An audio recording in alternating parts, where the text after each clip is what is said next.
गलातियों अध्याय 5 वचन 22 में इस बात का उल्लेख किया गया है कि पवित्र आत्मा के कितने फल हैं? 9 फल है। और ये 9 फल यीशु मसीह का क्या है? ये कैरेक्टर है, यीशु मसीह का चरित्र है। आमीन। पवित्र आत्मा का 9 फल किसका चरित्र है? बोल के बताना तेजी के साथ। पवित्र आत्मा का मतलब यीशु मसीह का। आमीन। और उस 9 फल के अंदर अगर हम देखें तो पहली शुरुआत किससे है?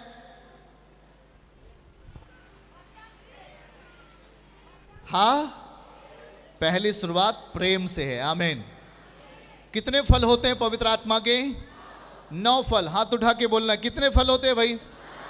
और यह एक पूर्ण दशा है, दूसरे शब्दों में शक्तिशाली दशा है आपको विजयी बनाने के लिए, आपको ऊंचा उठाने के लिए। आमीन। देखो, हम एक ऐसे आकार को पा रहे हैं कि उसमें किसी तरीके की कमी नहीं है। जब आप प्रभु के पास आते हैं तो आप ये नहीं कह सकते कि परमेश्वर आपने 2 आंख के बजाय आपने एक ही आंख बनाया होता। क्या कभी आप ऐसा उन पर सवाल खड़े कर सकते हैं? क्या कभी आप कह सकते प्रभु एक ही हाथ रखना होता, क्या आप 2 हाथ कर दिए? क्या आप परमेश्वर के डिजाइन पर क्या आप संदेह करते हैं? क्या उस पर आप संदेह करते हैं? नहीं प्रभु 2 हाथ होना चाहिए। अगर इसमें से एक हट जाएगा तो बुरा लगेगा। 2 हाथ ही होना चाहिए। मतलब परमेश्वर जो करता है वो हमेशा परफेक्ट करता है। आमीन। परफेक्ट का मतलब पूरा करता है, उसमें किसी चीज की कमी नहीं होती है। यीशु मसीह इसी परफेक्शन के साथ, इसी परिपूर्णता के साथ हमारे आपके घर में रहना चाहता है। क्या उस परफेक्ट परमेश्वर को आने देंगे आप? उस परफेक्ट परमेश्वर को पाने के लिए शैतान रोकता है। आज ही अगर ये परफेक्ट परमेश्वर को पा जाएगा तो मेरा दाल नहीं गलेगा। समझ रहे हैं ना? और इसीलिए वो आपको डिस्टर्ब करने का प्रयास करता है, पर शैतान के डिस्टर्बेंस से कुछ होने वाला नहीं है, क्योंकि आपका परमेश्वर आपके लिए कीमत देकर आपके घर में रहना चाहता है। हालेलुया। वो कीमत देकर आपके परिवार में, आपके बच्चों में, आपके घर में रहना चाहता है। हाँ या ना? हाथ उठा के बोलो, वो कीमत देकर रहना चाहता है। तो उसे कौन हटा सकता है? कोई हटा सकता है? यीशु ने हमारे आपके पाप के बदले उसने क्या दे दिया? कीमत दे दिया है। और वो एक परिपूर्ण दशा है। पड़ोसी को बोलना, परिपूर्ण दशा है, उसमें किसी तरीके की कमी नहीं है। परमेश्वर परिपूर्ण है, पवित्र आत्मा परिपूर्ण है, पवित्र आत्मा के 9 फल परिपूर्ण है। आमीन। आमीन। अच्छा चलो, एक व्यक्ति परिपूर्ण होता, अगर किसी की 1-2 आंख में अगर एक आंख खराब हो जाती है तो आप उसको कैसे बोलते हो? हाँ भैया वो अच्छा तो है पर उसकी एक आंख खराब है। बोलते हो कि नहीं बोलते हो? हाँ भैया वो बहुत अच्छा आदमी है पर उसका एक पैर नहीं है, एक पैर कट गया। आप ऐसा बोलते हो कि नहीं बोलते हो? आप उसे कभी भी नहीं बोलोगे हाँ वो व्यक्ति बिल्कुल ठीक है, बिल्कुल ठीक है। अगर वो आदमी आंख, हाथ, पैर यदि कुछ नहीं है, अगर एक कमी है, तो आप ये भी बोलोगे साथ साथ कि उसके अंदर ये चीज कमी है। हाँ या ना? याद रखो। लेकिन परमेश्वर परिपूर्ण है। आमीन बोलिए आप हाथों को उठा करके। प्रभु क्या है? प्रभु परिपूर्ण है, और वो परिपूर्ण दशा में ही हमारे घर में रहना चाहता है। परिपूर्ण अवस्था में हमारे अंदर रहना चाहता है। परिपूर्ण अवस्था में उसकी उपस्थिति होती है। जब वो उपस्थित होगा तो वो सारे अनुग्रह के साथ उपस्थित होगा। हेलो? जब वो उपस्थित होगा तो भरपूरी के साथ उपस्थित होगा। यूहन्ना 1:14 लिखा है, सारे अनुग्रह से भरपूर। अगर आप पढ़िएगा तो वचन देहधारी हुआ और सारे अनुग्रह से परिपूर्ण होकर हमारे बीच में डेरा किया। हाथ उठा के बोलना है, सारे अनुग्रह से भरपूर होकर हमारे बीच में डेरा किया। क्या लिखा है यहां पर? वचन देहधारी हुआ और अनुग्रह और सच्चाई से परिपूर्ण। और पड़ोसी को बोलो परिपूर्ण। उसमें कमी नहीं है, वो पूरा है, पूर्ण दशा में है। जो आपको चाहिए वो मसीह में है। जो आपको आवश्यकता है वो प्रभु के साथ है, प्रभु के अंदर है। आमीन। फिर से देखना है, हमारे साथ बोलिए, वचन देहधारी हुआ, अधूरेपन में नहीं।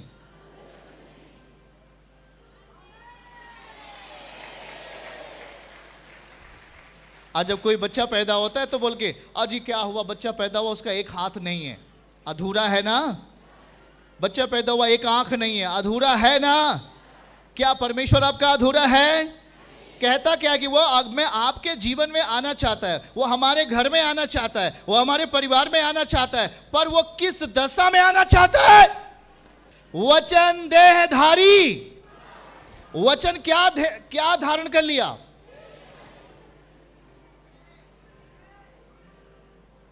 ये क्या है? ये क्या है बोल के बताने। वचन किस में बदल गया? हड्डी और मांस में। वचन किस में बदल गया?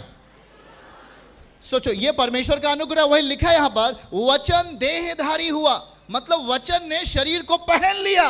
अब जब शरीर को पहन लिया, वो शरीर अधूरा नहीं था। कैसा था? अनुग्रह। बोल के बताना, अनुग्रह और सच्चाई से परिपूर्ण। परिपूर्ण, कमी नहीं है, किसी चीज की कमी नहीं है। इस वचन के अंदर परिपूर्णता है, क्योंकि वचन शरीर के रूप में आ गया और वह लिखा अनुग्रह से और सच्चाई से भरा होकर के, पूरी तरीके से परिपूर्ण होकर हमारे बीच में डेरा किया। बोलो, डेरा किया। एक बात बोलने हैं, यीशु मसीह को अधूरी परिस्थिति में यदि आप लेते हैं तो आप कभी भी परिपूर्ण दशा को नहीं देखेंगे। परमेश्वर को अगर याद रखो, यीशु मसीह ने क्या कहा? मैं जीवन की रोटी हूं। उसने रोटी क्या कहा? अपने देह को क्या मान लिया? रोटी मान लिया और कहा लो और इसे खाओ। हेलो, क्या कहा भाई बहनों? लो इसे। और यदि प्रभु को हम पूरी रीत से खाना चाहते हो, खाने की वस्तु बन गया। आमीन। और उसके अंदर ही सारी चीजें दे दी गई हैं। यीशु के अंदर ही सारी चीजें दे दी गई हैं, क्योंकि वो लिखा है वचन देह धारण कर लिया और अनुग्रह के साथ, बोलना है अनुग्रह के साथ, सच्चाई के साथ, परिपूर्ण होकर, पूरा होकर, पूरा होकर। पड़ोसी को बोलो, अधूरा नहीं। फिर से बोलना, अधूरा नहीं, पूरा, पूर्ण दशा में हमारे घर में डेरा किया। हमारे घर में डेरा किया। आमीन। ये परमेश्वर की इच्छा है, प्लानिंग है। आमीन। चलिए एक बात याद रखिए, पहला कुरिन्थियों 13 अध्याय 10 आयत, वहां पर वचन को नोट करिए और वहां पर क्या लिखा है जरा आप समझिए भाई बहन। पहला कुरिन्थियों अध्याय 13 और वचन 10 में क्या लिखा है? परंतु जब सर्वसिद्ध आएगा तो अधूरा मिट जाएगा। ओके ओके ओके, अधूरा, अधूरापन, अधूरापन मिट जाएगा। हाँ बोलो, जब सर्वसिद्ध, सर्वज्ञानी, सर्वव्यापी जब आएगा, आएगा, आ गया है, अधूरा मिटने वाला है। आपकी लाइफ से अधूरा जाएगा यीशु मसीह के नाम में। अधूरापन, बातों को समझ रहे हैं? आधा घर बना, आधा क्या हो गया? छूट गया, बन ही नहीं रहा। समझ रहे हैं क्या? अधूरी जिंदगी, पाप की जिंदगी, गुनाह की जिंदगी, ये एक अधूरी जिंदगी है। और कह रहा है कि जब सर्वसिद्ध आएगा, परमेश्वर अपने पूरी मैटीरियल के साथ हमारे बीच में आना चाहता है। और कहता है जब वो आएगा तो अधूरा मिटा दिया जाएगा, आपकी जिंदगी से नाम धराई मिटा दी जाएगी। पाप ने जो नाम धराई दे दिया, फलाने फलाने ने ये किया वो किया, ये सब पाप की जो दशा आप में गहराई से जड़ पकड़ लिए, प्रभु कहता है सर्वसिद्ध को आने देंगे क्या आप अपने जीवन में? बोल के बताना, क्या सर्वसिद्ध को आने देंगे?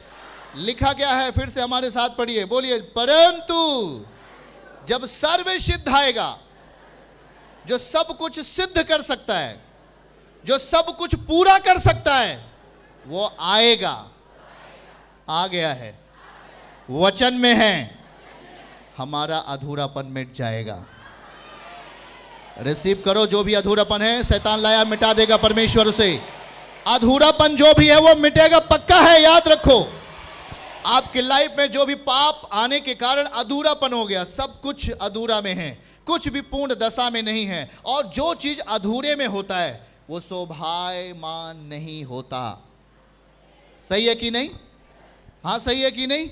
और जो अभी पैंट पहने ऊपर नहीं पहना, या ऊपर पहना नीचे नहीं पहना, अधूरा पहनेंगे, अच्छा लगेगा क्या? बोल के बताएं। इसीलिए पति और पत्नी क्या है? वन बॉडी, एक शरीर कहा जाता है। हाँ या ना?